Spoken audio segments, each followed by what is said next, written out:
welcome to today's career panels. We're very fortunate to have three distinguished members from our community volunteer their time to share some experiences and interact with you. We want to remind our students, make sure that you have signed in so that if we need to clear you, that we can clear you for participating today. Also, that this is a full period. So if this is your actual lunch, make it your working lunch. Feel free to eat and listen and absorb. We had some really great engaging questions during our last group, and we certainly anticipate a similar experience today. So we want to get going right away and have our panelists start with introducing themselves, tell you a little bit about who they are, their background, what they do, and then we're going to get into having the floor open to you for questioning. We also have some guided questions, and in the end, we do have some time at the end if you want to interact with any of our community members and make some connections. That's also a big part of today's experience. But before we begin, also just to remind you too that there's something called Junior Achievement Chicago or Junior Achievement Inspire. It will be on your counselor's Canvas pages. And if you can also see your counselor for more information, this is another great resource to look into careers, exploration, webinars on resume writing and interviewing skills and all the things related to the career path exploration. So do look up for that email from your counselors, but speak to your counselors about Junior Achievement Aspire. So we'll take it away. Really quick too. Also, if you were here last year and are staying for this one, please make sure to scan in so that it's now 5th period, okay? Okay. So again, this is our manufacturing, engineering, logistics panel. Hi guys, I'm John Thomason. I am a district sales manager for Nucor Steel. We are the largest steel manufacturer in the country, the largest recycler in the country as well because of the way that we produce steel products. I've been in my role for 17 years now. I worked for a competitor before I came over to Nucor. My background in terms of education is that I have a Bachelor of Science in Selling and Sales Management, and I've got an MBA from Indiana University Northwest. Hi, I'm Jacqueline Jablonski. You guys call me Jackie for short. I'm a roofing company owner, so I started my company about 17 years ago. I also have a property management company. So I'm also a GC, so I do general construction as well, which also aids me in my property management. I'm able to buy distressed properties, fix them. I'm also part of a community organization, which I provide information to other landlords in an organization called the MBOA. We try to uplift other landlords by teaching them the do's, the don'ts, giving them further education. So that's what I do. Hi, I'm John Dunback. I have two kids here. Colin Dunback is a sophomore and Lindsay Dunback is a freshman, so I know the school well. I'm a civil engineer. I work for a company called Midwest Industrial Funds. We build and develop warehouses. And what I do is I run all the construction for my company. We hire all the subcontractors, coordinate all the design, work with the municipalities on getting permitting and all that fun stuff. So, and that's kind of, I got a civil engineering degree from Marquette University and a business minor there as well. That's kind of it. So we can right away open the floor to any questions that students might have. Otherwise, I'll have some general questions to help guide the conversation. So when you say you're like in charge of like all the construction, is that like a more regional scope or is that like nationwide? Nationwide. So we, what we do here in the Chicago market, I run basically hire all the general contractor or subcontractors. I manage all the design with the architects and civil engineers and that stuff. Out of state work, we'll hire general contractors to do that, and then me and my team manage those guys. So how about a general question for the panel? What led you to choosing your career or career path? So I started doing roofing. I actually never thought I would be a roofing owner or a property manager. I mean, I never grew up saying, oh, I want to do roofs. So me and my husband used to do it on the side, and he used to do it, help out his uncles and their company. And I just said, why don't we do it on our own? And I started to really look into it and really like it and see how much continuing education was, and honestly, I thought that roofing was just all smelly, sooty, funky, you know, being outside, and there's a whole other aspect of it. So I really started to learn about it, and we just created our own company. And it was like, started off for fun. We just wanted to do it ourselves, and it just became something that we've been doing for 17 years, and we've got it running really smoothly now. I'm fourth generation in steel, and I grew up in the Rust Belt. So growing up for me, it wasn't what I wanted to do, but what I wanted to do in steel. So Purdue University and I decided I would not make a very good engineer, and I decided that I would pivot, and being a social person, they had a program known as Selling Sales Management. So I moved into that, but yes, 3 of my great-grandfathers were operators at steel mills. My grandma was a Rosie the Riveter during World War II on a slitter, and my grandpa came back to work for Republic Steel. My dad's worked for Copperwell, J&L Steel, LTV Steel, Trico Steel, US Steel, and I got my start. My brother's working steel, so it is a family affair for sure. Family of steel. Yes, I would have been disowned if I would have known. I got into construction through my grandfather, who was an Irish immigrant, and when he came to the United States, he started a sewer and water contracting company. So I've been around construction my whole life, and my grandfather always said that you want to be the guy in the khaki pants walking around the job site, not the guy in the blue jeans working in the bottom of the hole like you're doing right now. So he's said, go to college, get your degree, and see where it takes you. So it took me back to construction and into the office, more to say, than down in the trenches working. But it's been a great run for 25 years. Question? This question is more for Mr. Dunn. Done back here.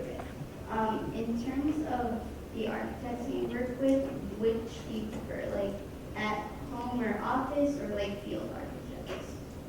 Well, you kind of, there's not really a differentiator between the 3 that you're pointing out. There's a lot of work's done in the office, a lot of work's done at home.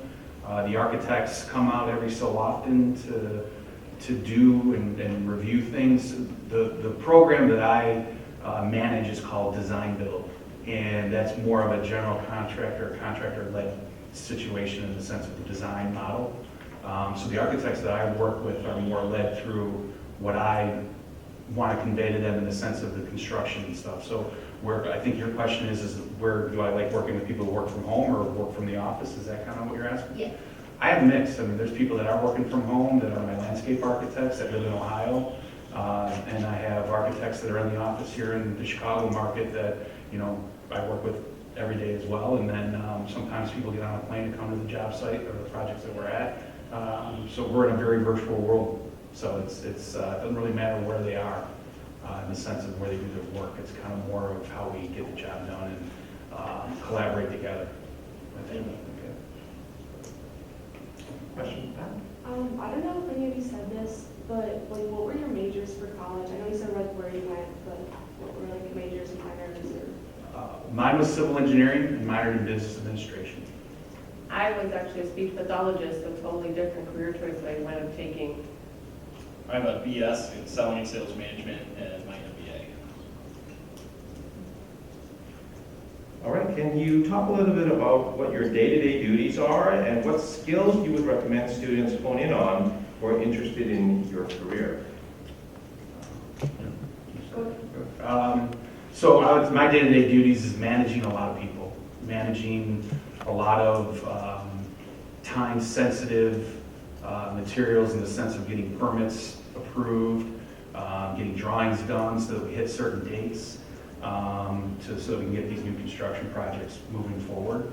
I meet with a lot of municipalities, I meet with a lot of subcontractors, I meet with a lot of financial people, the people that provide all of the funding for the projects that we undertake. So it's a lot of different hats I've got to wear.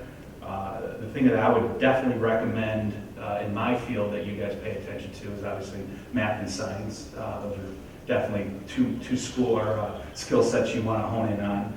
But the biggest thing for you guys is as you grow in your careers is being able to talk to people and communicate very well, not only verbally but written wise. You know, having teenagers myself, I very rarely understand what they say to each other in Snapchat and everything else, because everything's, you know, initials. I have no idea- abbreviated. When you're gonna get into the real world and start working with people, especially become a good manager, you have to be able to convey and communicate the tasks at hand, explain to them how you want it done and when you want it done, and then, you know, cultivate relationships. And that is by talking with people, that is by written word, that's by verbal word. It's kind of the old school, I would say, things that you guys need to hone in on in order to grow in your career. If I get a young person interviewing with me that can communicate well, look at me in the eye, and understand kind of what I'm saying to them and just engage, that's huge. Well, I do about the same thing, similar to what he does. I have to manage people and processes.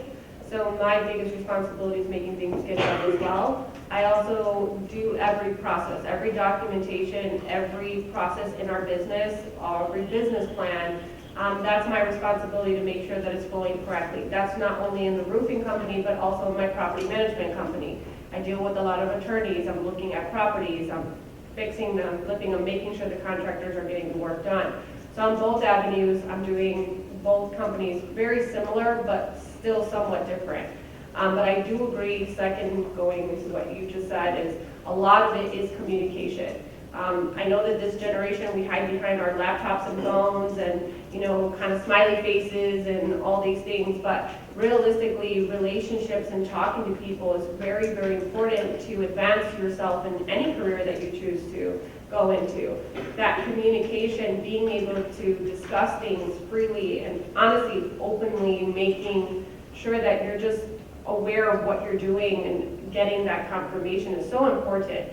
You know, we don't say WTPIS or something like where that permit is. We don't say those things. We actually ask, hey, where's our permit? And we communicate what's going on. We don't use that type of conversation in a workplace environment.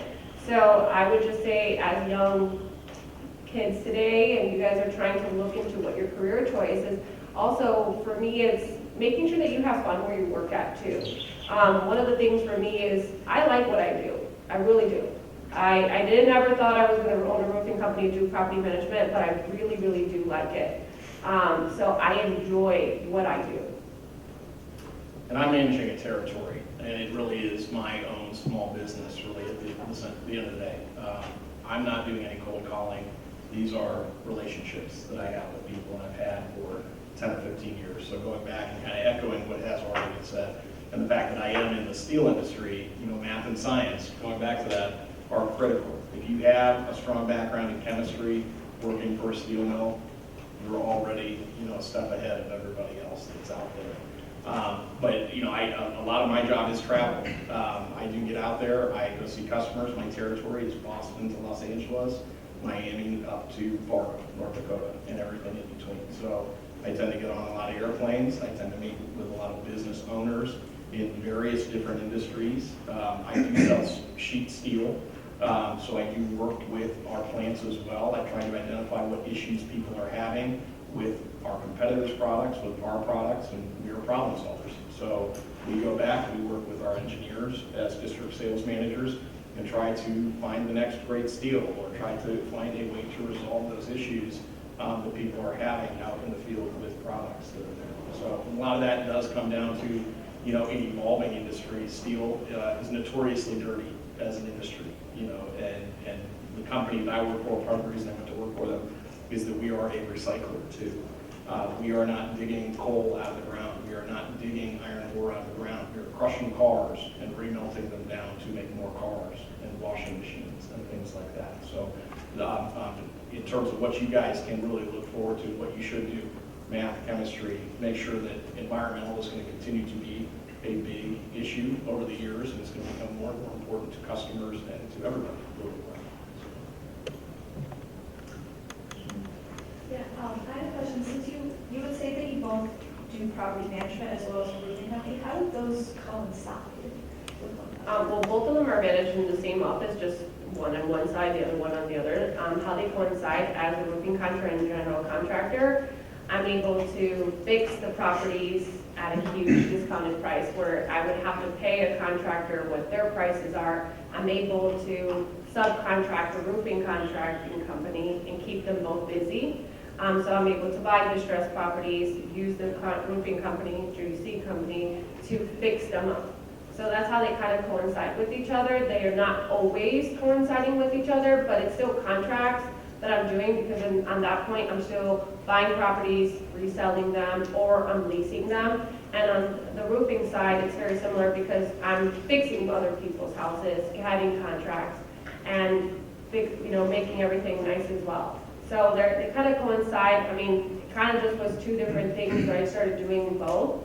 I bought properties where everything was crashing in the market in 2008. I got them for a really good price.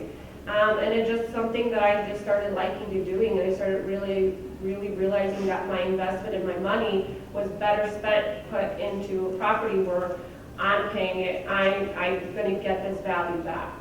So I really just enjoyed doing both avenues and continue growing in both. There's another question? I have another question for Ms. Dundas. So I just wanted to know, are there any specific math or science classes that you would recommend that we take as high schoolers or even college students to pursue a career in architecture or engineering? I mean, your core curriculum is going to navigate you towards that. I mean, you've got your Excel level, your honors level, your AP level of math classes that are provided to you throughout your 4 years here, and then when you get to a college, it's a kind of a set program of what you're going to take class-wise. So for me, my freshman year, I was Calc 3 and 4, and then from there it was differential equations, and then there's a whole subset of engineering classes of thermodynamics, hydraulics. I literally had classes of steel, timber, concrete. I mean, I'm walking around with books that say it on there. My friends were like, "Hey, what's concrete class like?" I'm like, "It's really hard." Get it? So, dumb engineer joke, sorry. But that's where, those programs are pretty well set once you get to that university. They're going to tell you really what you can take. There's electives. I mean, for me, like civil engineering, there's so many different facets of civil engineering. I could have gone the environmental route. I could have gone more of a technical engineer route where I do soils technician type stuff, and it's more of a materials testing type engineer. I went the construction route, and there's a different set of classes available in the sense of scheduling, cost estimating, certain construction specific type things. So it's kind of where you want to go in the sense of that field. There's so many opportunities that you really need to work with your advisors here because they can also help you and guide you, as well as then once you get to the school you like, they have advisors as well, and they're going to ask you where you think you want to be in the sense of what you want to do. They'll help you navigate that. Another question? So how did you know, because you went into civil engineering, correct? How did you know you wanted to go into civil engineering? Because I mean, even with that, there's still very, how did you want to go into civil engineering compared to the other types of engineering? So mechanical engineering, industrial engineering, electrical engineering, biomedical engineering, those were the ones I kind of knew in addition to civil. Civil, I just knew construction was kind of there. Like that's, if you wanted to do construction, being a product of a grandfather that was a sewer and water contractor, you look at a set of what's called civil plans, and those plans show you where the water main, sanitary storm goes. It does all the grading. So that's kind of, for me, what I kind of gravitated to. My roommates in college, one guy was a biomedical engineer, and he's a doctor now. And then another buddy of mine was also a civil engineer, but he's a patent attorney now. Engineering opens up so many doors for you in just that degree that, like, I literally, for me to get a business minor, I had to take 2 classes, economics and stats, in order for me to get in addition to what I was doing engineering-wise. That's how much math, that's how much other, classes and other fields kind of gravitate towards. Like, we're able to knock off a lot of classwork because of the amount of work we were doing as engineers. I'm not going to lie to you guys. civil engineering is hard. Engineering in itself is hard. I got to school, I was in AP classes all through my high school career, played 3 sports, really didn't have to study too hard when I was in high school. I got to college, I did the exact same thing. I got a 39% on my first calculus test. Never ever have I ever gotten anything less than a 90% on my calculus. I went to my professor and I'm like, I don't know what to do. He's like, well, how'd you study? I'm like, well, I did it this way. He's like, oh man, I gotta teach you how to study. So I actually had to learn how to study and do things a different way because you're kind of getting into the big, I don't want to scare you guys, but it's definitely something that you got to be prepared for to invest your time. So hopefully I answered the question right. Okay, more questions, wonderful. Back and more up in front. You were talking about like your professor taught you how to study. Do you have any like tips that you like remember that you could recommend? Oh yeah, I mean, you take that into your work life now. I mean, anything that, like, here's what I did just to prepare for this deal here. Like, and I spent 2 days putting together just tidbits of things like this because it's the engineer in me and I have to be prepared. But as you go through your coursework, you guys right now, it's almost like the way school's set up here for you. You're not getting graded on your homework, if I'm understanding, because that's kind of how my kids are as well. But you got to do the homework in order to give you guys a chance if you want to retake the test. By doing that homework, it's getting you guys prepared for the test that you're going to be taking, and if you don't do that, you're not going to be prepared. So the way that I thought I could study was the night before kind of thing. It's not the case. And in college, they're not going to follow you around asking you to open the book and make sure you're actually studying. So my professor had said, you've got to break it down, you've got to do this amount of work this day, this amount of work that day, how many days do you have until the test is going to, so say it's 2 weeks, you break it up within a certain amount of time of all that work to learn, because then you got to give yourself 4 or 5 more days to kind of rework and relearn that stuff and make sure you know it. So it's all about a systematic breakdown of just attacking the material in front of you so that you can actually be prepared for the test you're going to take. I also would like to say that like every single person is different, so you also have to find your style of learning and absorbing, because not every single person works the same. So you have to find your style of like your note taking. Also if you're taking too much notes, you're not actually listening. So you're not absorbing what is being said to you. Something that I do strongly tell my people and my staff, when they're taking notes, we're actively not communicating and you're not absorbing something. So if you need time to prepare for something, it's best that you listen, write the notes down, go back to it, kind of refresh yourself, especially when you're taking tests. You don't want to get too overwhelmed. I think you were talking about being overwhelmed and thinking that you know everything. It's just finding your own niche, because every single one of you is unique and we're all different. We all learn different. We all have a different style of learning. Some of us are hands-on, visual, hearing. So you got to find what suits you.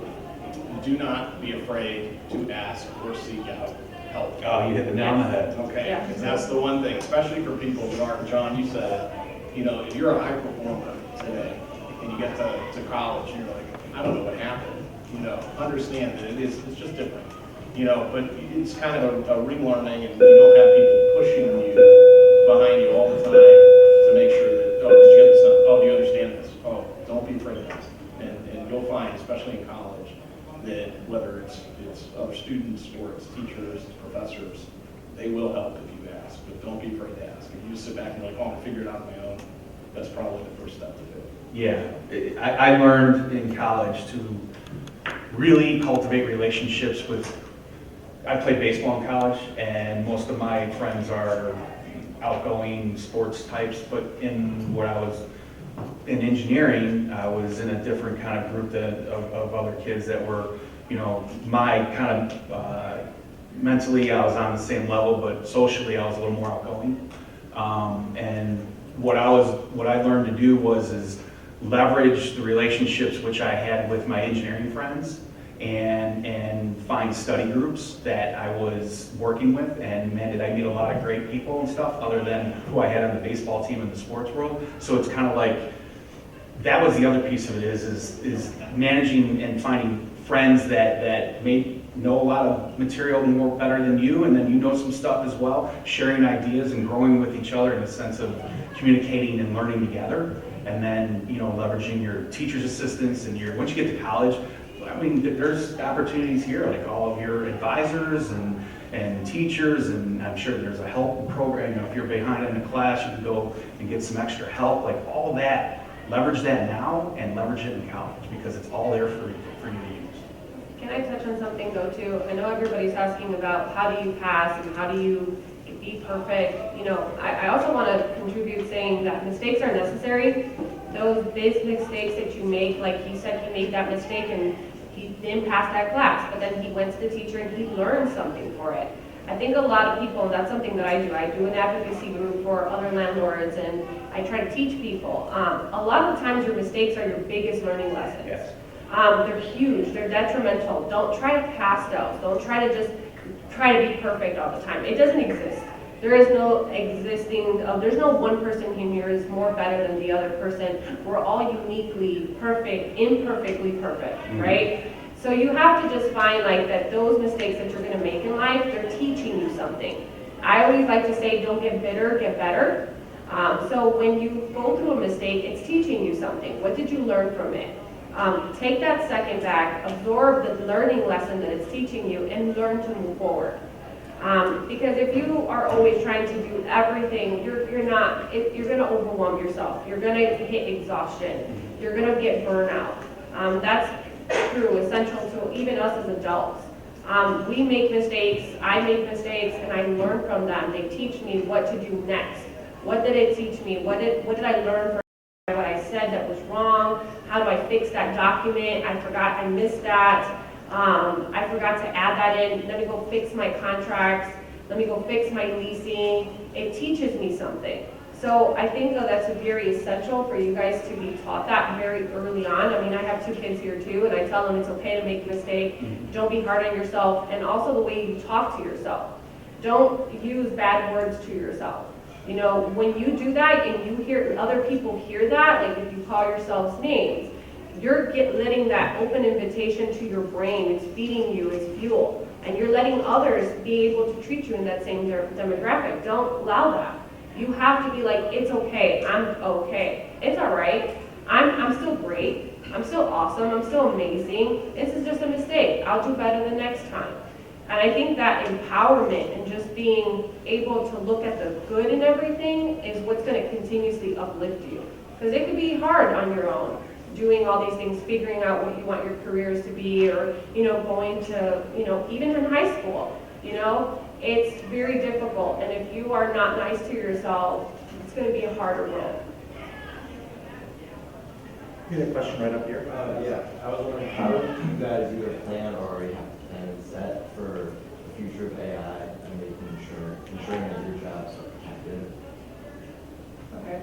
I was just telling him that I just went out and I printed out my 1 year and my 5-year business plan. So I literally just went to FedEx today and I printed that out. So what I do is I sit down for winter is my slow season in roofing. So that's usually my slow season also in rentals. We're usually doing a lot of internal work. So I sit down and I do a 1 year and a 5-year plan. And basically it's for everybody in my office as well as myself that can hit target goals so that we can continuously thrive and be successful, so we can start hitting different targets and doing different things within both companies, and creating incentives for my employees as well as myself. So that this way I can continuously grow the company and I don't stay stagnant. And also I'm an essential employer, so both with rentals and roofing, I wasn't really affected during COVID because everybody still needs a roof and everybody still needs a place to live. So that's one of the benefits that I like being in my industry as well. Steel is an engineered product, you know, at the end of the day. So many of our customers, one of the values that we provide is that we have the technical know-how to help them provide steel to their end users or to end users at the end of the day. The automotive industry is a good example of that. Steel is not steel is not steel. You know, we have electric vehicles that are coming online. And one thing that comes with batteries is that they are very heavy. And heavy batteries make vehicles more dangerous, so you have to save weight elsewhere. So we are developing, we are engineering application or steels for these automotive companies to make the steel stronger and lighter. AI is not at the point where it can do that. But, you know, if you're talking about general advancement in technology, yes, that has been a tremendous issue in the steel industry for many years. And I'll use a competitor as a very good example. If you guys have ever driven through Gary, Indiana, and you see the big steel mills over there, there's one named Gary Works that had 35,000 employees that used to walk in the gates in the 1960s every day. 35,000. They make the same amount of steel today that they did back in the 1960s using 3,000 employees today. So we need to look at it as an opportunity. You know, yes, there are costs to jobs, but there are jobs elsewhere too as things evolve. So if people aren't working in the steel mills, they may be working for battery manufacturer. They may be doing something else. But we are getting, you know, higher technological levels than we are today. So it does work. And we see that in the steel industry as well. I mean, which is very exciting, but very dynamic, more so than, you know, what you would have seen over the last 20 years. I just wanted to add a follow-up for the comment about how you can learn from your mistakes, and this is open to anybody, but I just wanted to know, like, something that you've learned from when you've made a mistake. I learned that in my leasing, I'll give you an example on the property management side, I kind of created my leases early on. I never took them to an attorney, and I had to go to an eviction court, and they were completely wrong. So even though the tenant was in the wrong, and they were not paying and everything, because my lease was incorrect, it was thrown out in court. So then they were able to walk out with owing me $8,000 because of a technicality, and it was literally one sentence that was wrong. So after that, it taught me, like, oh no, every time I'm gonna change my lease or anything, I'm gonna add anything, I'm gonna change it and fix it, and I'm gonna take it to an attorney to review it. But it was something that if I would have never experienced that, I don't know how many other crazy scenarios I could have. During COVID, I could have probably had 5, 6 evictions that I could have lost, you know, if I would have never experienced that. So it's very, yes, it's a loss, but then it was a win on my end, because then I saved myself in the long run if I would have had multiple. Because during COVID, there was a lot of evictions that I had as well. People weren't paying the rent, and I could have potentially lost 6 people who didn't pay their rent. On the roofing side, every time I've had like an inconsistency with a customer or an issue, like for instance, we never had that if somebody was doing a work order change that it was going to be a fee. So when we had this one customer very early on that was just like every day 3 or 4 or 5 emails. And I mean, as you guys know, like work order changes, they're time and money, and we didn't have anything incentivized on our contract that we were going to charge for that. So it was a learning experience from that one very tedious customer that I learned, hey, I got to change that going forward, that work order changes have to be added on. So that this way I can save myself the headache later on. Believe me, it's happened so many more times, especially as I've grown as a roofing contractor. We've experienced it so many times, and it saves us every single time. When we charge them that fee, or we tell them that, hey, there's going to be this fee associated and we got to make this alteration, they're aware of it now. So they're just learning moments. And even in my office, like with my staff, when they experience something that they did wrong, I tell them, okay, you learned it, right? What did you learn from that? We talk about it. Okay, now go fix it. Because that's essentially what you're always going to do, right? You're not going to just sit there and cry about the problem and boo-hoo and ha-ha. You could do that for 5 minutes, but you got to get over it. You got to go fix it, right? So I always say, like, I always hear this in my office for a long time, and I had to snap one day. Like, hey, we got to cut this out. I heard everybody coming in one day, and it was like a rainy day, and everybody's like, oh, I spilled coffee. It's a bad day. It's 9:05. You guys just been in here for 5 minutes. How the heck is it a bad day? You had a bad 5 minutes. You had a bad 20 minutes. You had a bad, maybe rough morning. Don't make it a bad day. Your mindset is mind over matter, right? So when you have a different perspective of things, it just makes it easier. It makes it funner. It makes it a challenge. I'm going to get better. I'm going to do better. I'm going to get more amazing. It's okay. That was just my start off. Watch me later on. You know, it's like you having that positive attitude towards yourself. Because nobody's going to, essentially, even us as adults, I have a husband, it's not like he's going to always be my best cheerleader. I got to do that for myself. I got to celebrate me. I got to be happy for myself. You know, because if you're not, who else is? So it's a superpower that you have to kind of create. Like, what's your superpower? What is your difference? You know, how are you going to keep going? And then also too, it doesn't allow anybody to hold you hostage. Oh, you failed. Yeah, I did. But watch me get it the next time. Oh, you made a mistake. Yeah, I did, and I apologized about that. Yeah, you made a mistake. Yeah, and I fixed it. You're taking that power from somebody else away that they don't get to hold that over you. So I learned that very early on. That's what I think for me, it's always made me like super confident in this industry, being a woman too. Because there's a lot of like, you know, I deal a lot with insurance claims. I'm a public adjuster. So I have gotten groups. I do get on them at times, not all the time. And I get, well, are you the one that's gonna get on a roof? No, I'm not. I hire people just like you with insurance claims to go and do the work. You know, so you do get a lot of pitfalls, but like you have to own yourself. You have to feel confident in who you are and what you're doing. And that grows over time. That doesn't come naturally. You're gonna grow into that. This seems to lead nicely into the next question. Is can you speak to any misconceptions or share something students may not know about your career? Okay, I'll go. It's all the common misconceptions of being in roofing is that it's just like one straight shot. We go to events, I go to all different learning career opportunities. There's so many people in my industry. Women are not commonly known to be a roofing owner or be in roofing. You don't think, oh, roofing company, a girl, right? You don't think about that, but there's tons of us on the back end.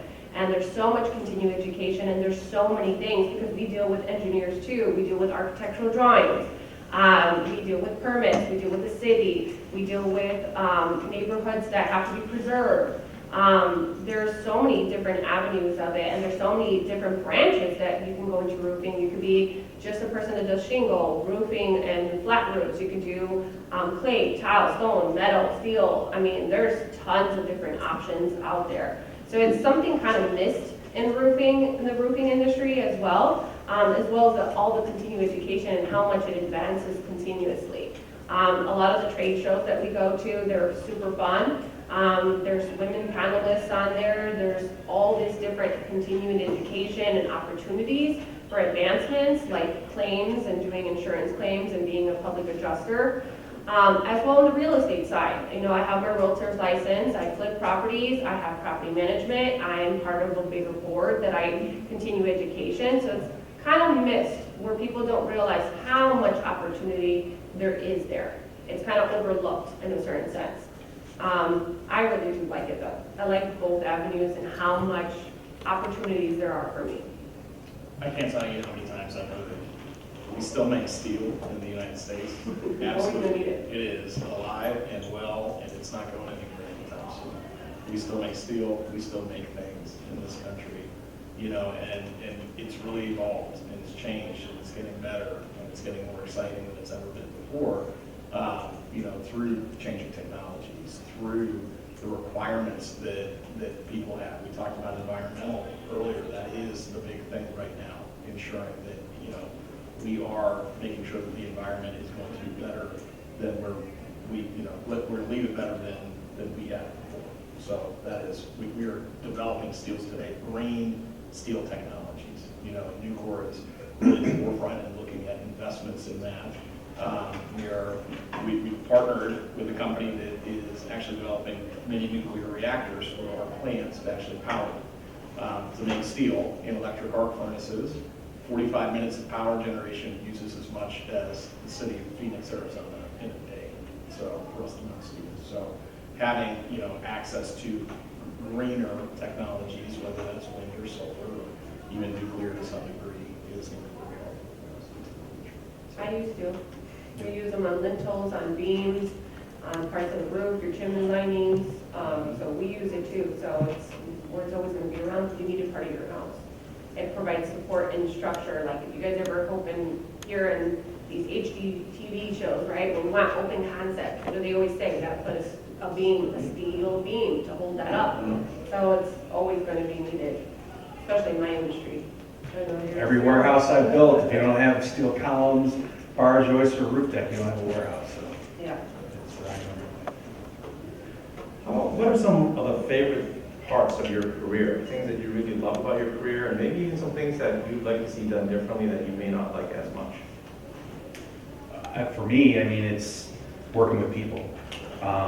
It's working together in a collaborative environment with the other architects and engineers and subcontractors and designers that all get together to get this one project completed, and then seeing, for us, it's the development of the warehouse and basically having something tangible at the end of the day to look at and see. And for me, doing it for the last 25 years here in the Chicago market, I've built probably close to 75, 80 warehouses in the Chicago market, and literally get to see a lot of those each day. I drive around going out to my new projects, and I've seen a few get knocked down already because they're old and obsolete. So I mean, it's for me, it's that kind of just working together with other people to achieve how.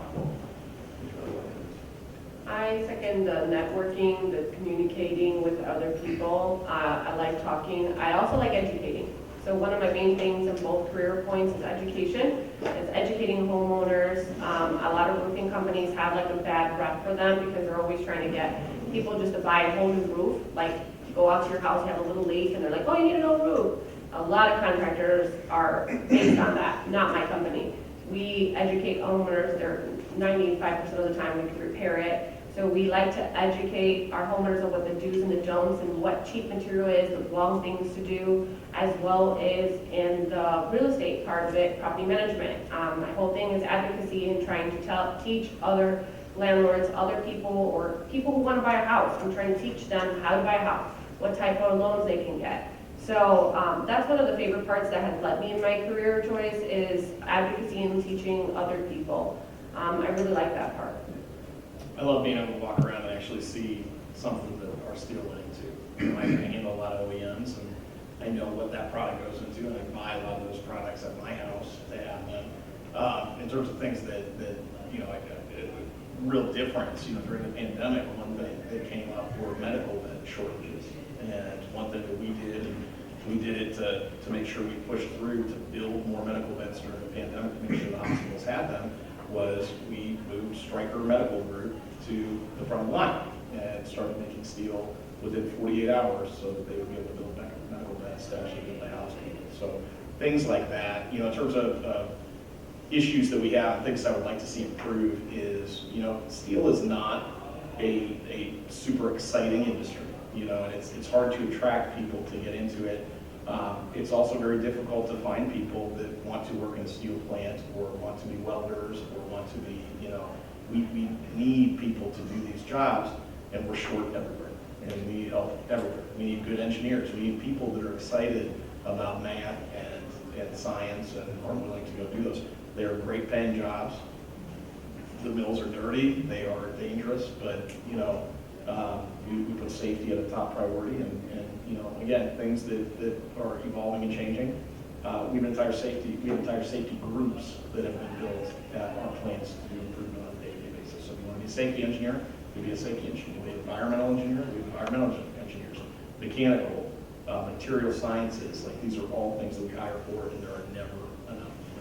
Yeah, the other thing I want to add, you brought up a great point, is if school's not your thing, I know we're talking about engineers, we're talking about, you know, being a doctor or a lawyer, things like that. Mm-hmm. My whole family was tradesmen, and my grandfather had a 6th grade education at most when he came from Ireland to the U.S., and he started a sewer water contracting company. All my uncles were 150 operators. They were tradesmen. They were, I've got my wife who grew up in New Jersey, her dad's an electrician. If school's not your thing, we need so many tradespeople. Yeah.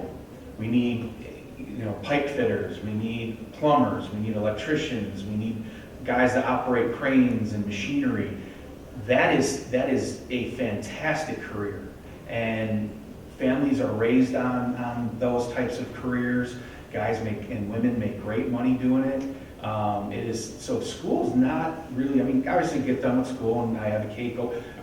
All of my cousins who actually are in the trades went to college, and they've gone. I mean, one of my cousins played football at Iowa, and he's now a 150 operator. Another cousin of mine went to Iowa as well, and he's working at the United Center as a 399 building engineer. So there's also the trade route that I fully advocate, and being in the construction industry, we need more people in those roles. Yeah, I agree, I second that. Just roofers are kind of overlooked. My roofers get paid really well. They have all the benefits that you can ask for. They're also part of unions. So, I mean, it's a very overlooked industry as well, especially as younger kids are going into. A lot of times, I mean, we heard from what we all said, like, I went to school to be a career, pathologist, like speech therapist. I'm not doing that no more. We all get into these careers, and I know that you guys are young. I would say right now, my biggest advice to you guys is like maybe go and see if you can shadow somebody, if you can maybe do an internship just to learn, even if it's just for a week. Just go and see, hey, do I really like this? So that this way you're feeling more confident about where you want to go into. Trades are overlooked. I mean, you can be a real estate broker. You can be, for me, like an insurance broker. You can be a public adjuster. We can help people with their insurance claims. You can be a leasing agent. There's so many other avenues too. I'm not saying that continuing education is not important. I continue to take classes. I'm continuously taking courses. I'm always doing something, and I'm always going to be a constant learner. And I think it's very important because things evolve. You have to be in tune with things. But if school is not the best fit for you, I would say go to school, get your basics, get your communication, get your math, your science. Math is still very important, even being a business owner. You have to know your books, you have to know what you're making, you have to know what your profits, what your loss, what your overhead costs, what your budget's in place.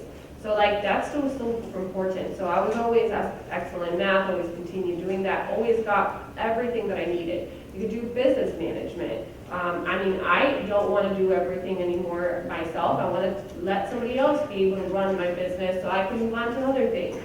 So there's always opportunity everywhere you go. It's just looking at it and trying to find out what's best for you, what's best fitted for you, what do you excel doing, finding your personality and what are the key things that will make you thrive.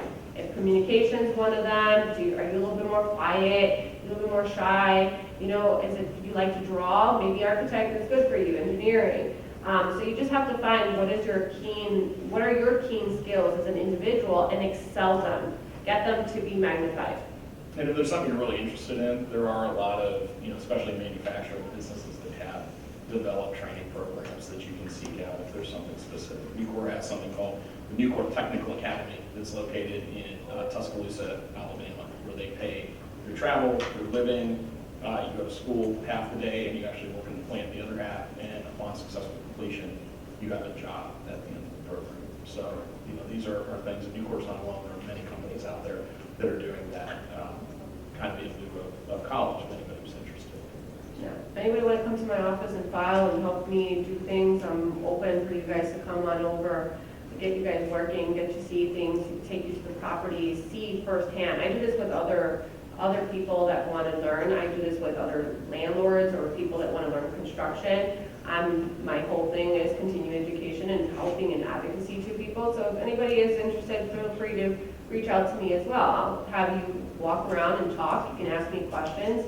I think a lot of individuals, and even locally here, I think if you ask a question like, hey, I want to be a dentist, I want to see full teeth. They'll say, okay, let me see when it's a slow day, let me ask a client, and they'll allow you to go in. It's just asking, being that communication, going back to that communication and asking and advocacy, right? Like if you don't ask a question, no one's ever going to answer it for you. You're going to be surprised that it's not a lot of no. It's going to be, oh my gosh, for sure.